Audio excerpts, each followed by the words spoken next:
Hello, everybody. After 2 weeks of fouled up equipment and missing guests, we've got Al Santariga back with us. We're very happy to have our neighbor to the northeast back with us here from New York. And Al has agreed to come back and tell us about some other experiences he's had. He's kind of like Lala, he's had every kind of experience under the sun.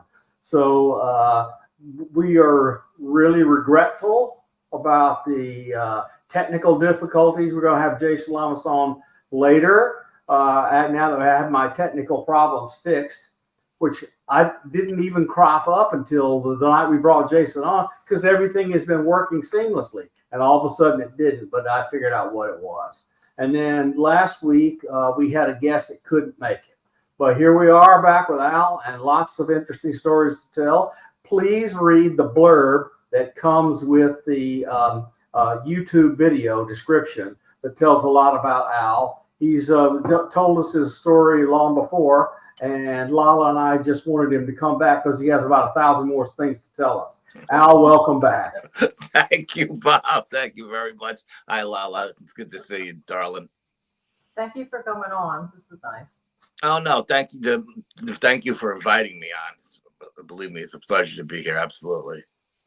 Yeah, we're kind of kindred spirits. The two, Lala and Al, have 1 billion different types of experiences in addition to 1,000 of each type. So, Al, what do you want to tell us about tonight? So tonight, I think I'm going to touch on a couple of my abduction experiences, and I guess we'll start with that, and we'll see how the time goes. Go as in depth on that as you want. This is your forum. Okay, so you let me know when you're ready, and I'll just start rocking and rolling. Go for it. Okay, so it was I don't remember the year exactly, 2015, something like that, maybe somewhere along that line. I was having terrible migraines.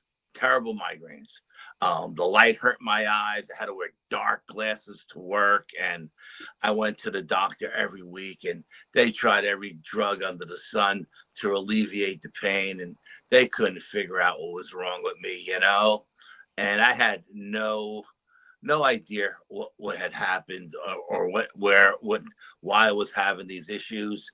And they were like, okay, we're gonna do a spinal tap on you. Next time you come, we're gonna do a spinal tap, and we'll see what's going on in there, So the weekend before I was supposed to do the spinal tap, took the kids to a Native American powwow up here in New York. We have a couple of them in my area that come around every summer. One actually comes around late September, early October. And we're up at this place called Bear Mountain. And we go in, and I have my son, Nicholas. He's small. He's in a stroller. My daughter, Amanda, is, I'm going to say she was about 8, something like that, 10 years old. And we're walking, we're walking through the main part of the festival, the powwow, where all the booths were and all the merchandise that everybody was selling. And this old Native American guy comes out of this booth, and he stops me and he says, "You have something dark attached to you." He says, "Your aura is jet black, and if you want, I can take it off of you, So I'm laughing. I look at my wife and said, I wonder how much this is going to cost me, right? Being from New York, I'm very cynical. And he goes, come inside my booth, and I'll do a ceremony, and I'll take it off. So I said, okay. He said he wasn't going to charge me anything. So I said, all right, the price is right. Let's see what happens. So I go in the booth, and he closes the door, and I'm in there, and there's another Native American guy in there, and he's banging on a tom-tom, and this shaman, he said he was a shaman. He starts dancing around me with sage, and the room is getting really filled with smoke. And I'm thinking, oh, maybe we're going to do a bowl of peyote or something. You know what I mean? It's going to be an interesting night, interesting day. And the room gets filled with so much smoke. It looks like the room is on fire. And he goes and he's dancing, he's chanting. The other guy's banging on the drum. And it's just it got weird, like it was like almost like you were inside of a tornado, a smoke tornado. And then it was over. And he said, I'm going to give you a stone. You have to wear it all the time. It will protect you from whatever this thing was that attached to you. He said, but don't ever take it out of this pouch, but wear it all the time. So I said, okay. And I hear him going through this drawer with all these stones in it. He's looking for one particular stone. I have no idea what he's looking for. He puts it in a pouch, closes it up, gives me this little leather yellow pouch. He says, wear it and you'll be fine. I put it on. I walk out into the park and my headache is gone. And my eyes are fine. I don't need dark sunglasses anymore. And I'm like, holy crap, what just happened, So I'm telling my wife, I don't have to go for the spinal tap anymore. This is really great, blah, blah. And we have a beautiful day at the ceremony, at the powwow. That was mid-September. October rolls around, and my daughter dresses. She was like 10 years old. She dresses up as Dorothy from The Wizard of Oz. Mm-hmm. And my son is like a pirate or something, right? He's like 6. He's a pirate. They're in the room. There, we do our trick-or-treating around the neighborhood with all the other kids in the neighborhood. And we get home and we're exhausted because I live on the bottom of 2 big hills and we go up and down the hills and everything else. And we get home, we put the kids to bed. We can deal with the candy tomorrow.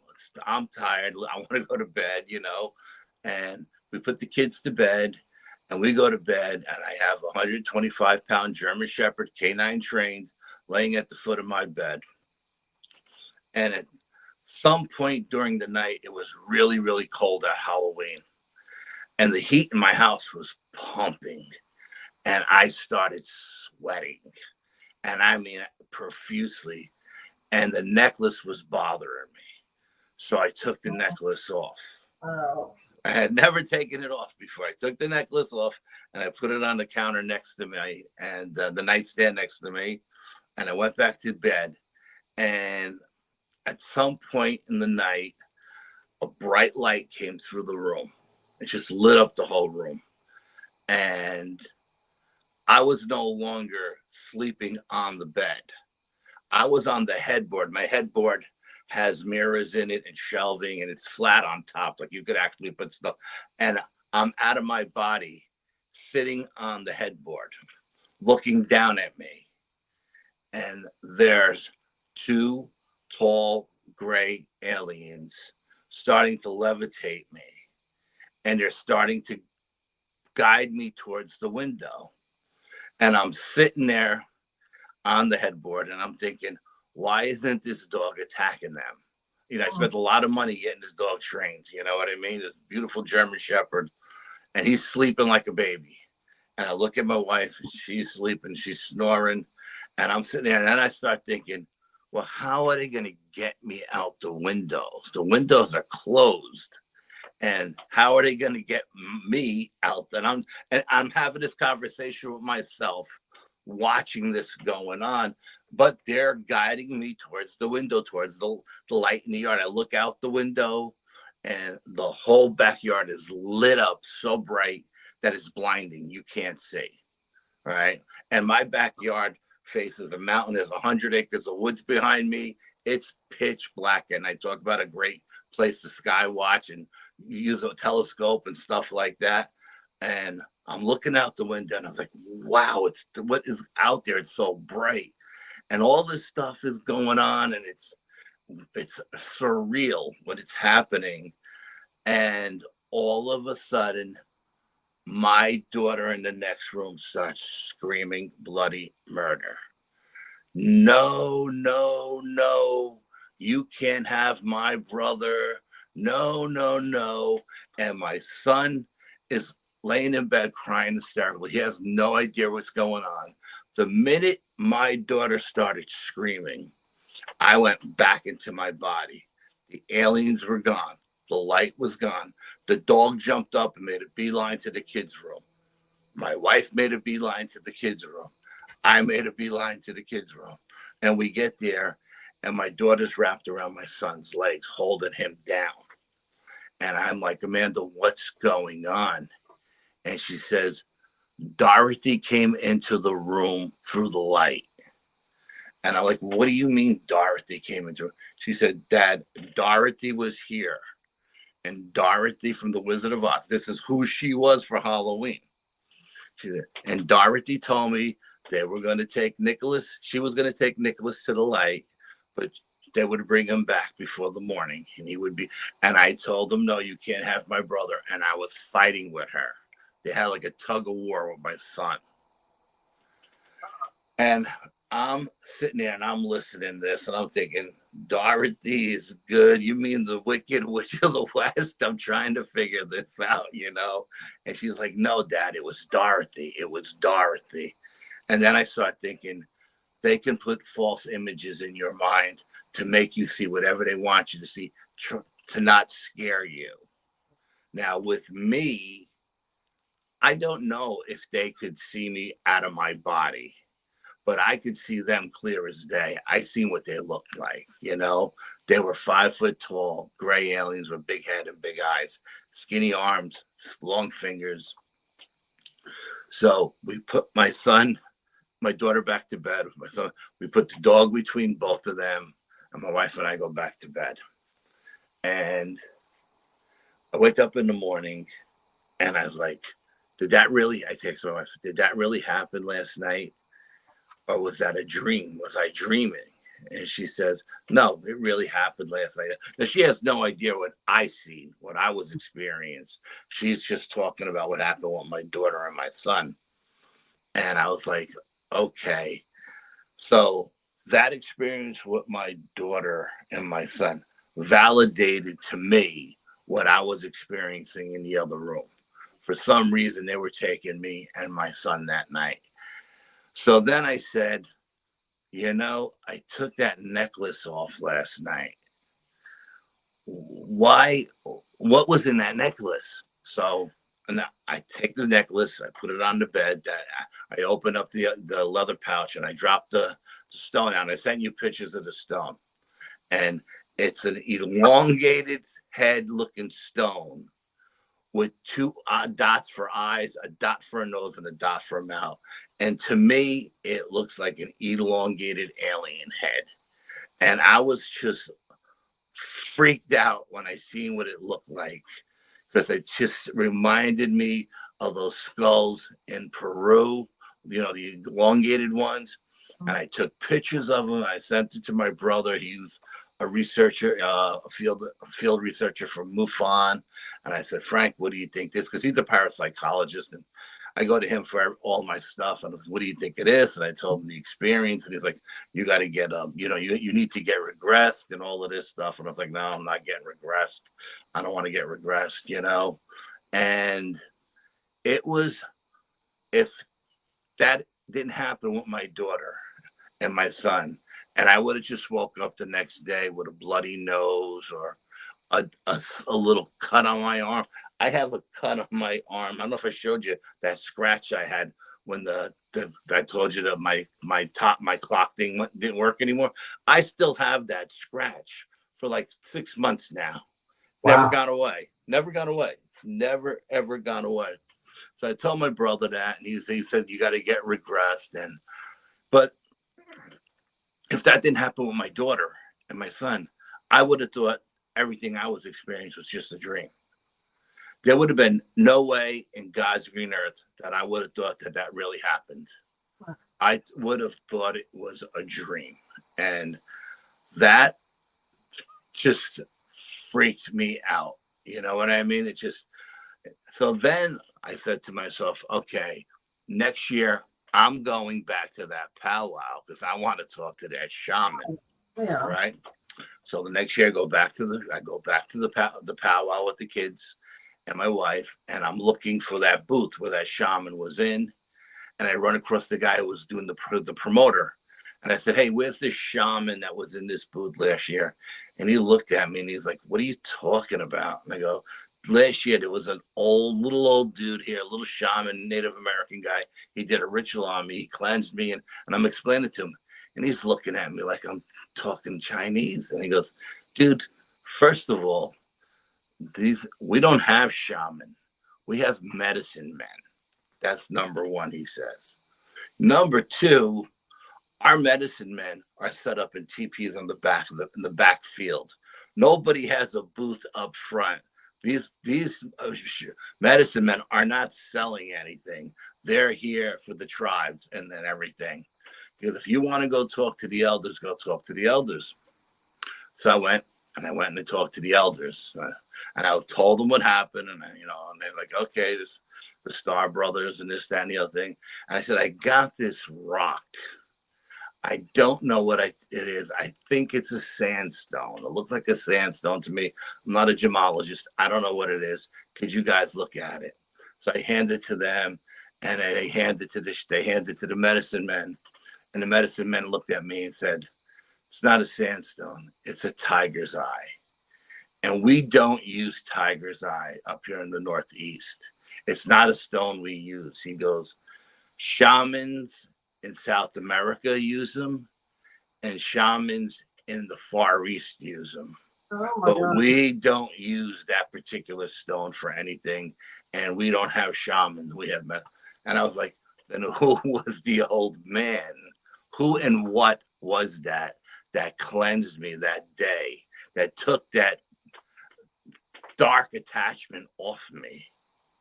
And I don't know how I got the attachment. I don't know where I picked it up from. I don't remember where I got it from. Just I woke up one morning. I've had bloody noses all my life. I wake up with bloody noses all the time. And I just woke up one morning and I had this terrible migraine with and I just terrible pressure in my eyes, and the light hurt my eyes, and it was just absolutely brutal. And to this day, I go back to that powwow every year, and I look for that guy, and What too? and I don't just go to that one. Like I said, we have 2 or 3 up here. I go to all of them. You know what I mean? And I have never seen that shaman. I don't know if he was a Native American. I don't know if he was an angel. I don't know if he was an alien. I don't know what he was. But whatever he was, he cleansed me. And that stone, I guess, was protecting me the whole time I wore it, because I wore it for almost like a month, so maybe a month and a half. I never took it off. And that particular night, because the heat was pumping and I was sweating, I took it off. And that was just the most craziest experience.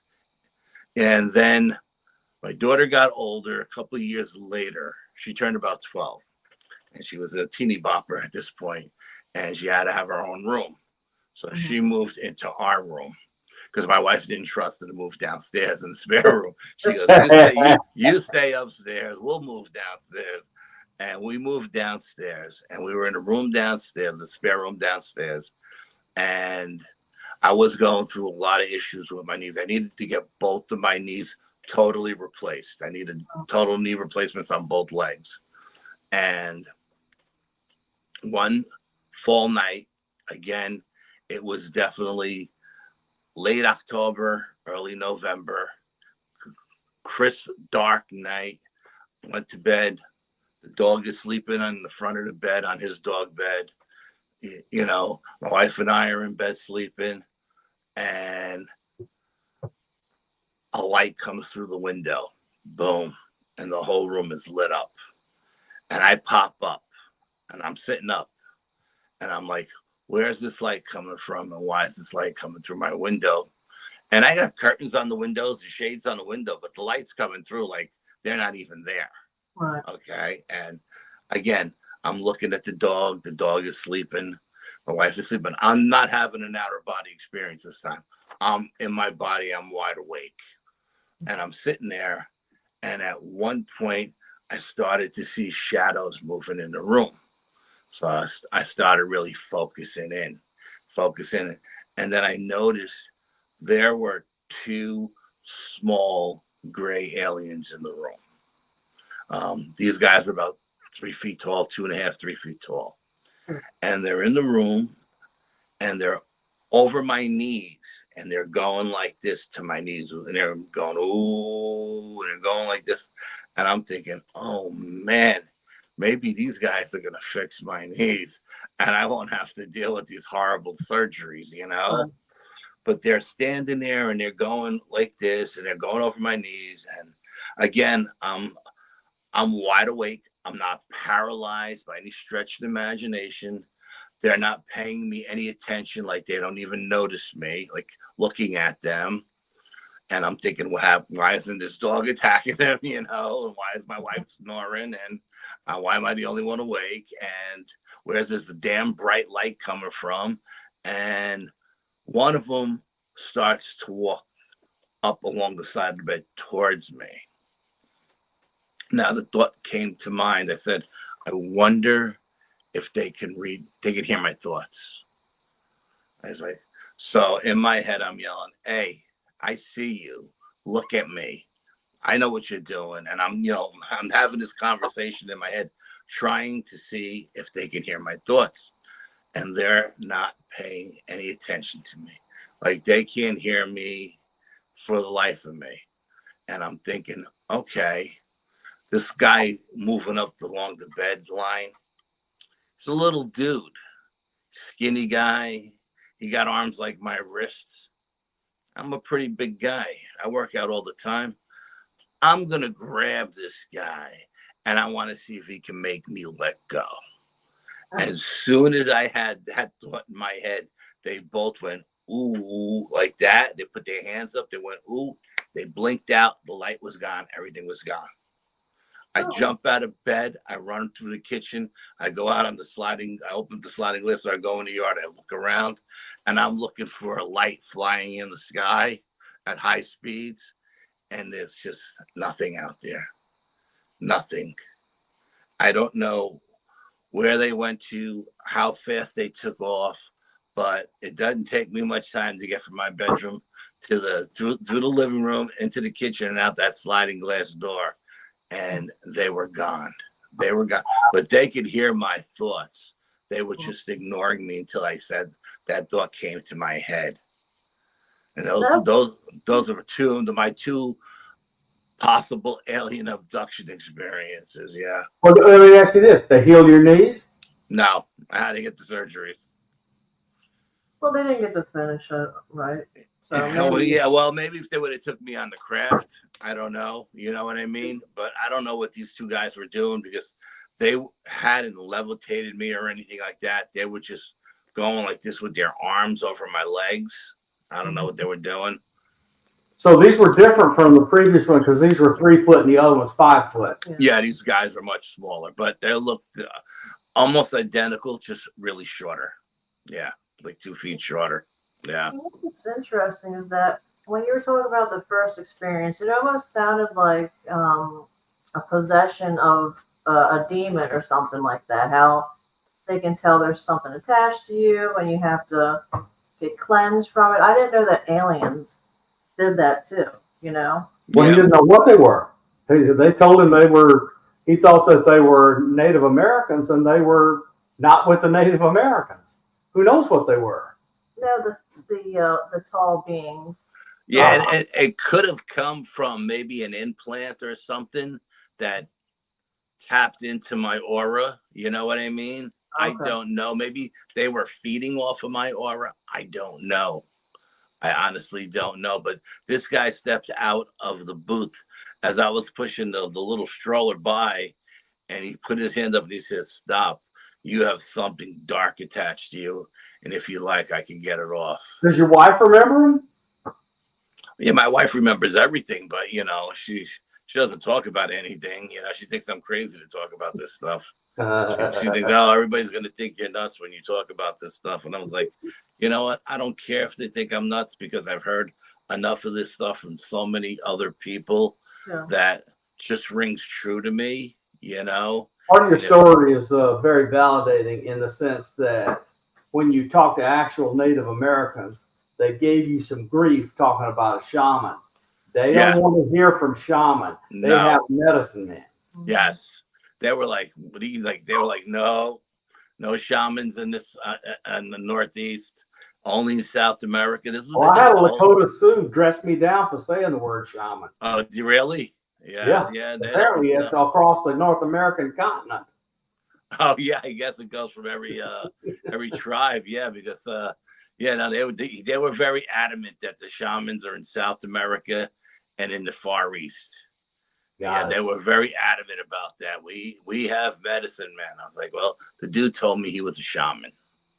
You know what I mean? I just rolled with it. You know, you're gonna cleanse me for free. I'm in. You know, and he did, and I never came back ever again.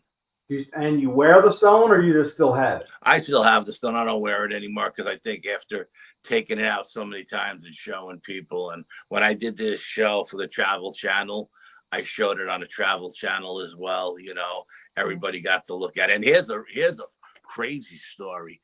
We were up with me, Mark D'Antonio, Ben Hansen, and oh man, what was her name? Michelle.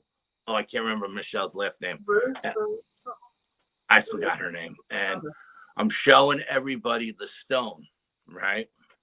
We're in the middle of the woods by this lake, because that's where we had the aircraft, the aliens come in, right? The UFOs come in. And I'm showing everybody. So the stone is tiny. It's this big, you know? And I drop it on the picnic table. And it falls through the crack on the picnic table. And it's in the dirt. And the leaves, this is the fall. There's leaf litter everywhere. The stone is brown. The leaves are brown. We looked, even my partner Brian, the five of us looked with high-powered flashlights to look for that stone. It was gone. Couldn't find it. Wow! I was so depressed. Oh. I was so depressed, and then one day, I have my vest that I usually use to go out when I do paranormal investigating, with all the pockets for all the technology stuff, like the scanners and everything. And I had my vest on a leather chair that I had downstairs. My dining room at the time was using it as a computer room, and this leather chair is heavy. I mean, it's a heavy chair. Okay, I'm in the kitchen. Nobody in the house but me. I'm in the kitchen and I hear the chair flip over. Boom. I have two cats. They weigh about 7 pounds each. There's no way they can flip this chair over. This chair weighs a ton. So I come out of the kitchen to see what that noise is, and I see the chair on the floor. So I pick up the chair and I'm thinking, how the hell did this thing flip over? And like the vest fell off the chair because I was getting ready to go out on an investigation.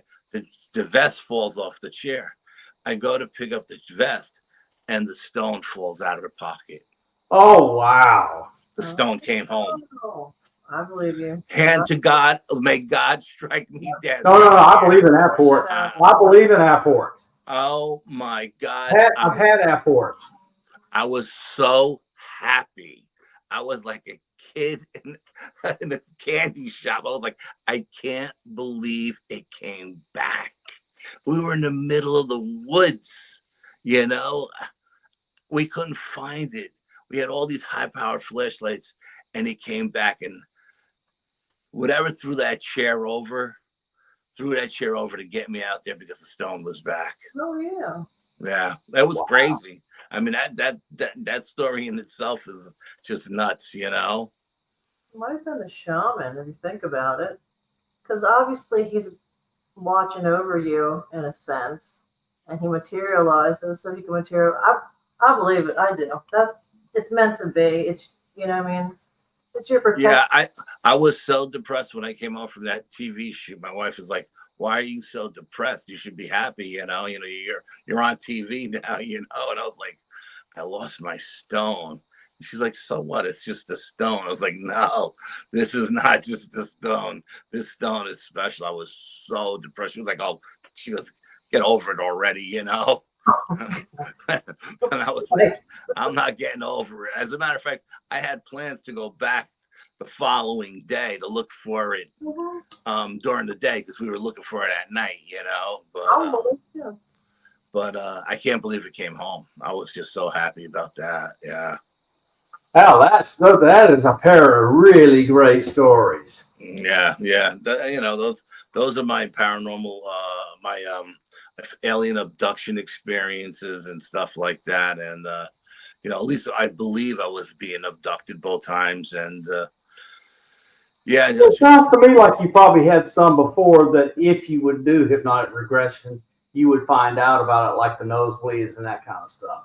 Yeah, I'm sure I have a friend of mine in Oregon. She does regressive hypnosis, and she says whenever I'm ready, she'll do it for me. You know, but I was like, okay, let me think on this. But yeah, no, I mean, I believe ever since that first time I seen it when I was 10, and I started getting the nosebleeds. I think they were just taking me whenever they wanted, wherever I was living.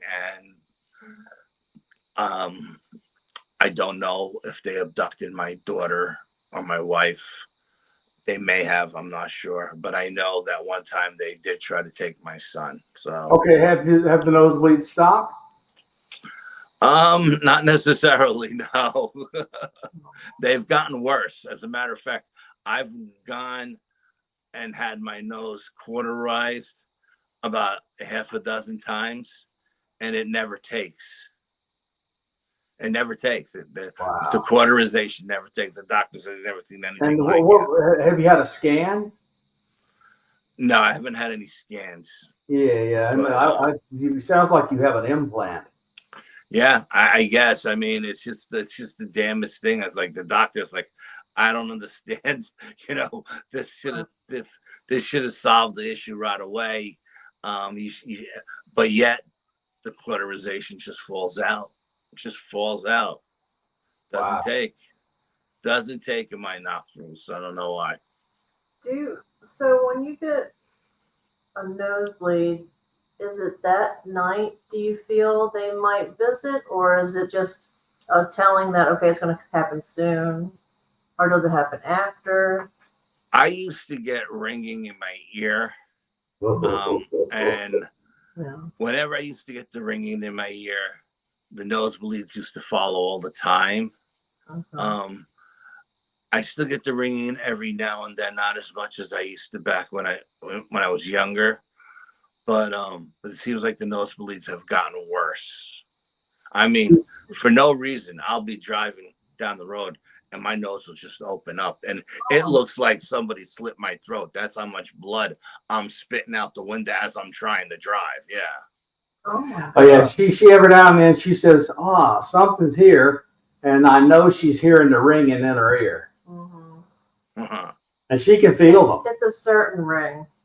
Yeah, it's a certain frequency that you hear. I don't know. I've like I said, I feel like I've heard it my whole life. Not so much like when I hear it in my left ear, I don't feel like I'm gonna have a visitation. But if I hear it in my right ear, I feel like I'm gonna have a visitation. Yeah. Does that sound like you at all? Yeah. Yeah. And you can kind of feel it in your whole body. It's that weird feeling or unusual feeling. Yeah. I don't know why the left is different than the right, but it just is, you know, and I have this little voice in my head, you know, it says, you know, pay attention. Don't worry about this one. Pay attention about this one, you know. And it's just weird. Yeah, no, I mean, it's absolutely crazy. But the nosebleeds have just gotten worse and worse as I got older. Like I said, so much to the point where it looks like actually my throat has been slashed. And I said, okay, I'm going to go and get it cauterized and get it fixed once and for all. But I've done it 6 times now, and it just doesn't take. And the doctor's like at a loss. He doesn't know what to do. He's like, I'm at a loss. I don't know what to tell you. He's never had anybody come that he couldn't get the cauterization to stay in there, you know?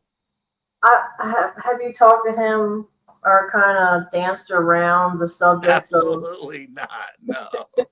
Absolutely not. No. Yeah. No, absolutely not. No, You'd be in that's a padded room. I know. I don't tell my doctors about, no. no. Yeah, no. I mean, it's just, I let them do what they do. They're doctors, and they they know what they're doing. But I'm sure he's doing the right thing, everything right. It's just not staying in there. So, what other visitations or situations have you been in? After that, what was another big one that you experienced? Okay, there was a time I was coming home from work. It was late at night, and there was an old abandoned ski resort off of the Taconic Parkway that I traveled when I traveled down to Westchester and up to Dutchess County where I live. And one night I'm coming down the Taconic, and I see this thing in the sky shooting off different color flare. It looked like different. It looked like, you ever see one of those 4th of July things that burn different colors? Mhm. Okay, that's what it looked like, but it was in the sky. So I pulled into the lot because I couldn't believe what I was seeing. I pulled into the lot, and I had a camera in the car because back then I have seen so many different things. But every time I pulled the damn camera out, it never worked. And I pulled into this lot, this abandoned ski resort lot, and I'm looking up at this craft in the sky, and the sky was a black ink sky. Okay, but the colors that it was shooting out, were so pure that I never seen colors like that before. And even the dark colors, like the purples and the blues, you could see crystal clear against the black ink sky. And I'm looking at this thing, and I'm trying to get the damn camera to work, and the camera's not working. And I'm looking at this thing, and it's just mesmerizing. I felt like I was being put into like a trance. And I looked at my watch because I know how long it takes me to get from point A to point B to my house, and how long it takes me. And I'm sitting there. So at some point, I felt like I was being hypnotized. And I caught myself when I said, okay, time check. Check the time. And I looked up, and then the thought came to me, this is a really big parking lot, and you're the only one in it. If this thing comes down, it could probably land in this lot. And yeah, no, because the lot was humongous. And I was like, maybe I should just leave. So I got in the car and I drove home, and I got home and I checked my watch, and there was no missing time. But the colors, when I tell you, the colors were so pure that I can't emphasize it enough. Like you've never seen colors this pure before in your life. I don't know what it was spitting out of this craft, but whatever it was beautiful and amazing all at the same time. And then there was another night. Again, I'm coming home on the Taconic, and they're building a strip mall off of Route 82, which is like 2 exits from my exit. And I'm coming down the hill, and it's raining cats and dogs. And again, it's late. I worked late. I'm the only guy on the parkway. And up in the sky above the strip mall was a V-shaped craft. It wasn't a triangle, it was a V. And it had four lights on it. One up front, one on each wing, and one in the middle. And the light in the middle was coming down to the ground. Oh my God. And I'm looking around, and people are passing me, and I'm like, why isn't anybody seeing this? Like, why aren't people looking at this? I'm the only idiot that sees this. And then I'm thinking, is it meant just for me, that everybody else is just so focused on the road because of the rain that they weren't paying attention? But this thing is humongous. It's the size of a football field. How could you miss it? It's lit up. You know what I mean? And I go past the exit, and every fiber in my body is telling me I should get off and go check this out. But I don't. I get to the next exit, and I said, oh, I got to go back. And I convinced myself to go back. And I turned around, and I went back. and I pulled into the strip mall where this craft was. Again, the camera doesn't work. And I pull into this mall and I get a really bad feeling. Like, man, I shouldn't be here. I had a bad vibe about this one, a really bad vibe. And I think that's the reason why I didn't get off the first exit, that I had to convince myself everything was okay. So I get there and I'm sitting in the car and I'm looking up at it, and there's fog around my car, up to the window of my car, like 3 feet high. Whoa!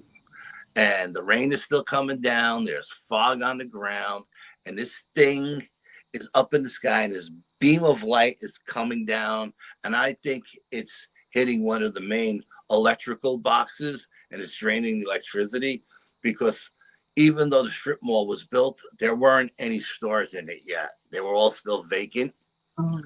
And I said, I got to get out. I got to get out. I got to go see. I got to get closer to this thing, all right? And I opened the door to get out of the car, and the little voice in my head says, don't do it. Dude, don't do it. You're putting yourself in harm's way. And I step out of the car, and I got the door between me and the fog, and the little voice in my head says, if there's small aliens in this fog, you won't be able to see them. And they may grab you from underneath the door and yank you down, and then no one will ever see you. And these thoughts are going through my head, like this little voice in the back of my head is telling me all this stuff, and yet I'm trying to convince myself to stay there. And then I just said, you know what? I can't do this. I just got such a bad vibe that I said, I have to go, because I couldn't see underneath that fog. And if that fog wasn't there, I think I would have walked right up to that light. But that fog, you couldn't see what's in it. And if there's stuff moving around in it. So I got in the car and I drove home, and I called my brother. I said, Frank, you're not going to believe this. I told him. He says, okay, you got to go back. That was like a Friday. So I went back Sunday to the strip mall. And the strip mall actually had a catch basin where it caught all the water from the parking lot. The way they built it, the parking lot would drain into a catch basin so the parking lot wouldn't flood. Well, in front of the catch basin is a creek coming down off the mountain, and this creek is moving so fast I could have surfed on it. Okay, I'm standing on one of the metal utility boxes, electrical box, with my camera, which is working fine now, and I'm taking pictures of the catch basin that's bone dry, so much so the ground is cracked and the grass around it is yellow. Meanwhile, everything else is a mud pit, and the water coming down that stream is coming down 100 miles an hour. And I took all these photographs, and I said, that light must have been siphoning that water in that catch basin, so much so that it drained it all, and it dried the dirt so much that the dirt cracked, and it killed all the grass around it. Wow. I've never even heard of that before. I've heard of them sucking like electrical energy or from the sun and stuff, but never like that.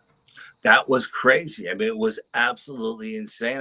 Like, I drew a picture of it. I sent it to my brother in Michigan, because he lives in Michigan. He was a MUFON researcher, and I told him, he said, send me the pictures. I sent him all the photographs and everything. He said, doesn't make any sense.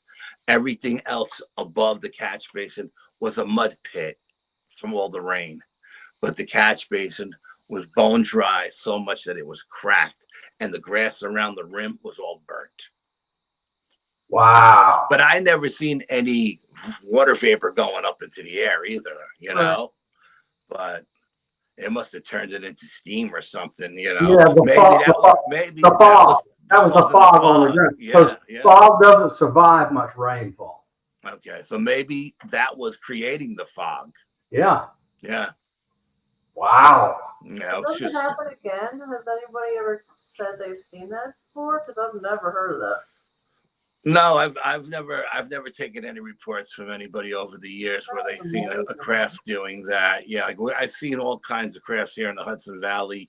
You name it, I've seen it. Stadium lights, saucers.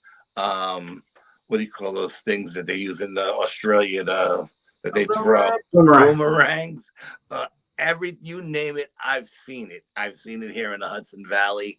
But that thing that was humongous. And there was another time I was coming down. I don't know if I told you since the last time. I was coming through the parkway, coming down the parkway, and there's a state park in the middle of the parkway that's got stone chambers in it, and they have UFOs in it, and they have dogmen, they have Bigfoot. It's a place of high strangeness. And I've never had a bad experience driving through that park. As a matter of fact, we call it, my wife and I call it what do you call it? Oh man, we got a name for it. The Twilight Zone, because you can start at the bottom of this mountain on a sunny day and it's beautiful. You get halfway up, it's raining. You get to the top, it's snowing, and then vice versa on the other side. Yeah, it's like we call it the Twilight Zone. And I've never had a bad experience driving through it. And one night I was coming down and I was just starting to get to it. And I seen this craft go by, and it looked like an egg beater. It was the weirdest looking thing I ever seen. And it had a spotlight, and it looked like it was looking for somebody or something in the park. And every fiber, I'm telling the story now, I'm getting goosebumps. Every fiber of my being said, get off this road. Do not drive through this park tonight. Get off this road. And it was, if I didn't get off the exit that I was at that moment, I was stuck driving through that park. And I got off. And to get back on where I wanted to get back on, like where the ski resort was, would have took me 20 miles out of my way. But I went 20 miles out of my way that night because I felt like if I would have went up that mountain that night, I would have definitely got abducted. I felt like that craft had bad intentions and it was looking for something or somebody, and I didn't want to be its guinea pig that night. And I'm telling you, man, every fiber of my being said, get off now, take the long way around this mountain and go home the long way. And I did. Again, time check. I do immediate time check. And but that was a weird thing. It looked like an egg beater. And it was dry, and it was going like this back and forth, and it had a searchlight. You know, at a distance, I thought it was a helicopter at first, because we have prisons up here, and every now and then somebody escapes. You know, right. But it wasn't a helicopter. It was silent, and it was by itself, and it had all these, and it had this like almost like a what do you call those balloons? Those air balloons that go up in the air, that big balloon shape to it. But the balloon itself was all different colors. Weird. Yeah, it was weird. It was weird. It looked like an air balloon on the top, but an egg beater on the bottom. Oh my God! Where like when an egg beater goes in between. That's how it was moving in the bottom. It's just very, very strange. I'd never seen anything like that. I was like, oh, I don't like this. I don't like this at all, man. So I bailed. Does that park have a lot of missing people? Does that happen there? I don't know if it has any missing people, but it has a lot of high strangeness in it. There's a lot of crazy stuff that goes on in that park. Yeah. After the show, I want to write you so I can look up what park it is. Okay. Yeah. Yeah, absolutely. But yeah, no, yeah, I mean, and like I said, this particular park is where we took Ben Hansen and Mark D'Antonio and everybody to film the night we filmed for the Travel Channel, and we had the UFOs come in. Because I took them. I remember that episode. You know, Mark and I are friends. Yes, I know. You told me. Yeah. Yeah. He and I had he had one of his telescope things going 2 weeks ago, and I went on, and he told his story, and of the high strangeness experience he had during an intelligence gathering operation. Oh, wow. And he said, well, we have a friend here tonight. I won't out him, but he has had exactly the same experience, and I'll leave it up to him if he wants to tell it or not. So I told the story, and Awesome. it's identical to Mark. So in 1997, I had an intelligence gathering operation that I was doing with the United States Navy. Okay.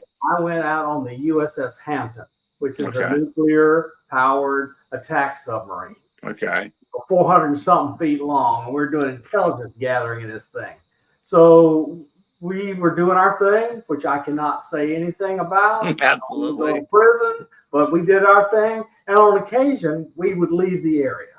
Okay. And maybe pick up supplies if we needed or whatever. And then we were running under the water, and I heard this thing go by really loud right outside. It was stirring things up. And then the senior master chief came out of the sonar and said, sir, we have a object moving past us, and it was really going way fast. Yeah. And Mark had the exact same thing happen to him on a different attack submarine. So we share that in common. Was it in the same seas, same oceans? No. Different locations. Different locations. Okay. Okay. And I can't even tell you where I was. I mean, that all of that is a classified and a secret. What we were doing there, whatever. But I'm telling you, Right. that Yeah. boat, But you heard it go by. Oh yeah, you could hear it, and the sonar saw it. Yeah, I'm sure the sonar seen it. Yeah. Anyway, and the speeds were ridiculous. Ridiculous. Nothing made by man can go that fast underwater. Water is incompressible. Yeah. It was so fast, we would have had a tidal wave of force go by us, and it didn't disturb us. We could just hear it. Yeah. So I mean, everything about this was anomalous. No, without a doubt. Yeah. Yeah. So Mark had exactly the same experience. It's kind of funny.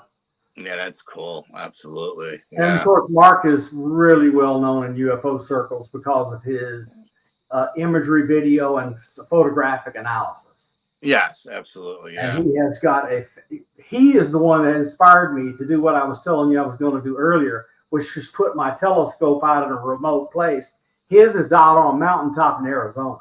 Yes. And he's running it with Starlink. Is that what he's running it with? Oh, yeah. yeah. Okay. Yeah. Okay. Totally, he is my guide and my inspiration. Oh, yeah, Mark. I love Mark. I love him he's to great. death. Yeah, he's I've interacted a little bit with Ben Hansen, but we don't really know each other. okay. Yeah, no, I guess I met Ben that one time, and we had a fun night and everything, and he was a great guy, and he was good to us, and yeah, I got nothing bad to say about any of the paranormal celebrities that were on the show with us that night. They were all very good people, fun people, and honest people. No one made anything up, and everything was on the up and up. Yeah.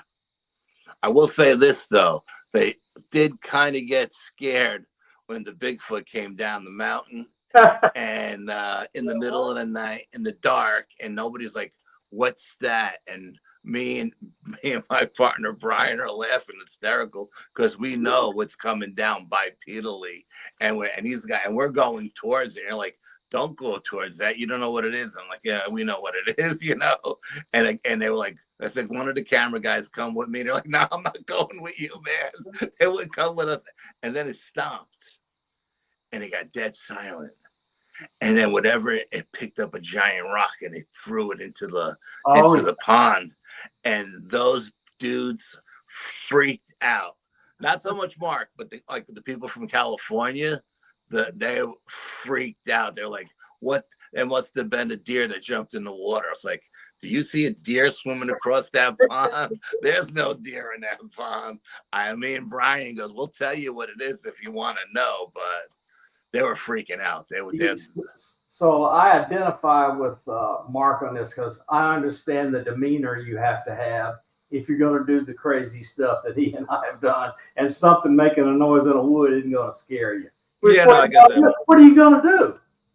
Yeah, Mark is like, well, we should go investigate. I was like, yeah, let's go. And but none of the camera guys or the lighting guys wanted to come with us, Oh, and we didn't have anything like headlamps or anything because they were filming us, so we didn't have any lights or we weren't there to do an investigation. But it came down bipedally off the mountain. I guess it came down to see what we were doing, and then it got pissed and it threw a giant rock into the lake. And that was fun. Yeah, that was fun. How many times have you had experiences with Bigfoot or Dogman?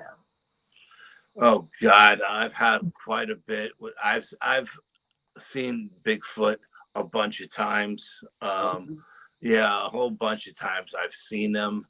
I've experienced them. I've been around them where they were close enough. I could have hit them with a rock, but yet they wouldn't allow me or the people I was with to see them, and they stayed in the shadows. You take one step forward, they take one step back, stuff like that. They've come down, they've surrounded me, they whoop, they throw rocks at us, they howl, they break tree limb branches and stuff. Dogman, I've had a couple experiences with the Dogman. One very first time I seen him on the Parkway. Then it was the one time at the cemetery, and then it was the time we were bluff charged, and then there was 2 times they came to my house. Oh my God! And can you just tell? I know we're running out of time, but they freaked me out. How much time do we have? No, we don't have enough time. Yeah. So look, when you come back. When you come back, it's gonna be Bigfoot and Dogman. Okay. Because her curiosity's killing. Yeah, no, I just don't have the time to get into that. But so I've experienced the Dogman about 5 times, I would say. The Bigfoot, a lot.